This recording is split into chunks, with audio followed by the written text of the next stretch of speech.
किसान भाइयों नमस्कार। आज हम मिलने वाले हैं डॉक्टर अखिल वर्मा सर से, जो हमारे स्कॉस्ट के एग्रोनॉमिस्ट है। और आज वो हमें बताएंगे हरा चारा उगाने की विधि। तो नमस्कार अखिल सर। नमस्कार नमस्कार सबको, मेरा किसान भाइयों को भी नमस्कार। किसान भाइयों, आज आज हम आपसे हरा चारा किस तरह से उगाया जा सकता है और उसमें हरा चारा में कौन सी फसल जो है बरसीम मुख्य फसल है।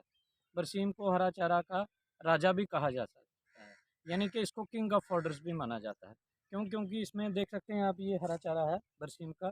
इसमें प्रोटीन कंटेंट जो होता है हरा चारे में, बरसीम में बहुत ज़्यादा होता है, तो इसीलिए इसको फसलों का राजा भी माना जाता है। अब बात करते हैं इसकी विधि क्या है, इसमें कौन कौन सी इसकी किस्में हैं। इसमें जो मुख्य किस्में हैं वो हैं वरदान है, मस्कावी है, पूसा जैंट है, बीएल सीरीज़ हैं। बीएल में बीएल 1 है, बीएल 10 है, बीएल 42 है। और इसमें इस वक्त जो लगाई गई है, इस वक्त जो उगाई गई है आपके खेत में, आप देख सकते हैं ये बीएल 42 वैरायटी है। ये यहाँ से दिखाइए, ये बीएल 42 वैरायटी है। ऐसा, बरसिम की। हाँ, बरसीम की। ओके। तो ऐसा माना जाता है कि बरसीम अधिकतर वैरायटीज़ जो हैं, ऐसा हमने अपने खेतों में भी एक्सपेरिमेंट में देखा है कि जो अलग दूसरी वैरायटीज़ हैं उनकी जो कटाई है, उनकी जो पैदावार है, वो 6 कटाई तक ही हम ले सकते हैं, लेकिन इसकी हम पैदावार जो है 10 कटाई तक भी ले सकते हैं। तो इसमें हरा चारा ज़्यादा आता है। अब इसको उगाने की विधि क्या है, इसका जो बीज दर है वो 30 किलो प्रति हेक्टेयर के हिसाब से हम बीज इसका जो है वो खेत में छिड़कते हैं। लेकिन इसके 30 किलो बीज में 1 किलो सरसों का बीज ज़रूर मिलाया जाता है, क्योंकि जो शुरुआती कटाई है उसमें इसका चारा जो आता है कम आता है। और सरसों क्योंकि जल्दी उगने वाली फसल है, इसके साथ उसके चारे की क्वांटिटी जो है ना, जो उसका चारे की मात्रा है वो बढ़ जाती है। और इसको हमेशा इस तरह से लगाना चाहिए, फील्ड को अच्छी तरह से फ्लो करके, अच्छी तरह से उसकी जुताई करके उसमें पानी रोकना चाहिए 1 इंच डेप्थ तक।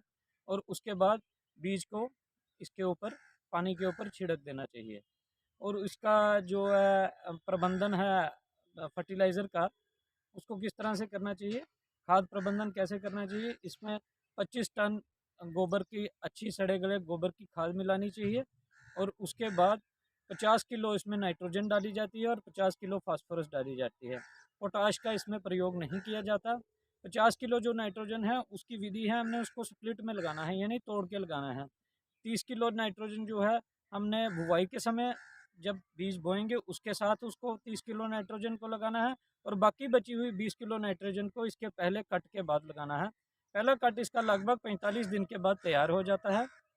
और पहला कट करके इसको, इसमें पानी देंगे, खेत में पानी देंगे।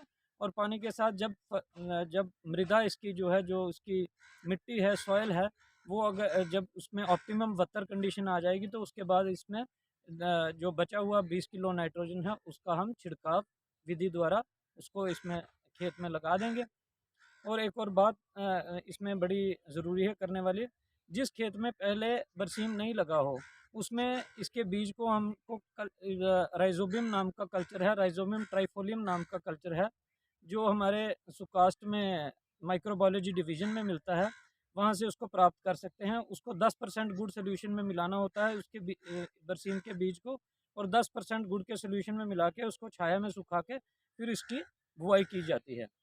कई बार ऐसा देखा गया है कि इसमें एक खरपतवार होती है जो जिससे बड़ा हरे चारे की उत्पादकता में बड़ा नुकसान होता है, वो होती है काशनी। इसको अंग्रेज़ी में चिकोरी मिंटीबस भी कहते हैं। उसका इलाज ये है कि जब हमने इसको खेत में बो देंगे तो उसके बाद उसका कोई इलाज नहीं होएगा, उसका इलाज पहले ही होएगा। उसमें हम क्या करेंगे कि 5% नमक का सॉल्यूशन बना लेंगे, यानी आधा किलो नमक 10 लीटर पानी में घोल देंगे। और उसके बाद इसके बीज को, बरसीम के बीज को उसमें डुबोएँगे। जो बीज तैर जाएगा वो काशनी का बीज होएगा, उसको हम निकाल देंगे। और बाकी का बीज हम सुखा के उसको बुआई कर देंगे। इस तरह से काशनी का प्रबंधन भी हो जाएगा। तो इसमें इरिगेशन बड़ी इंपॉर्टेंट है। इरिगेशन यानी पानी का प्रबंधन बहुत ही ज़रूरी है। पानी इसमें इसमें बार बार पानी लगाना पड़ता है। पहले तो इसको बुआई से पहले जैसे मैंने बताया 1 इंच डेप्थ तक पानी लगाना पड़ता है, और उसके बाद जब ये फसल 8 से 10 दिन की हो जाती है उसके बाद भी इसको पानी की आवश्यकता पड़ती है। उसके बाद पानी लगाया जाता है, और हर कटाई के बाद इसको पानी लगाना चाहिए। और इसकी 8 से 10 कट इसके 8 से 10 बार इसको हार्वेस्ट किया जा सकता है, इसके कट आ सकते हैं। और इसमें जो है चारे की मात्रा जो है 80 से 90 टन प्रति हेक्टेयर हम प्राप्त कर सकते हैं। इस प्रकार की अगर चीज़ों का ध्यान रखा जाए तो हम अच्छे से हरा चारा प्राप्त कर सकते हैं। और ये हरा चारा जो होता है जानवर को बहुत अच्छा लगता है, जानवर इसको बहुत पसंद करता है। लेकिन एक बात का ध्यान रखना चाहिए, हमें इसको कभी भी एज सच पूरा का पूरा हरा चारा ही जानवर को नहीं खिलाना चाहिए बरसीम का, क्योंकि इसको हमेशा हमें जो भूसा के साथ या किसी ड्राई फॉडर के साथ मिला के खिलाना चाहिए। क्योंकि अगर हम इसको एक्सक्लूसिवली खिलाएंगे तो जानवर में एक नाम की गैस की बीमारी होती है, उसको ब्लोट बोलते हैं। ब्लोट हो जाता है जानवर के पेट में और जानवर बीमार हो जाता है उससे। इसीलिए इस चारे को हमेशा सूखे चारे के साथ मिक्स करके खिलाना चाहिए। क्योंकि और सबसे बड़ी बात यह है कि ये चारों का राजा इसलिए माना जाता है, इसमें नाइट्रोजन की भरपूर मात्रा होती है। इसमें 20% से ऊपर नाइट्रोजन होती है। इसीलिए ये एनिमल को जब हम किसको खिलाएंगे, जानवर को खिलाएंगे, उसकी दूध की उत्पादकता बढ़ती है। सर धन्यवाद हमारा एक क्वेश्चन है सर, जी। आप बताइए ये कौन से महीने में लगता है? ये क्या साल भर लगा सकते हैं हम या एक पर्टिकुलर मंथ होता है उसी हाँ, टाइम बरसीम बहुत लगता है? अच्छा सवाल है। इसको केवल डॉक्टर साहब इसको केवल सर्दी में ही लगाया जा सकता है। इसका लगाने का समय जो है वो सितंबर से अक्टूबर में इसकी बुवाई हो जानी चाहिए। अगर हम अच्छा। इसकी बुवाई लेट करते हैं तो उससे इसकी पैदावार कम होती है। उसका कारण ये होता है क्योंकि इसकी अप्रैल में कटाई हो जाती है। अप्रैल में इसके फूल आना शुरू हो जाते हैं, तो अप्रैल में ये क्रॉप खत्म हो जाती है।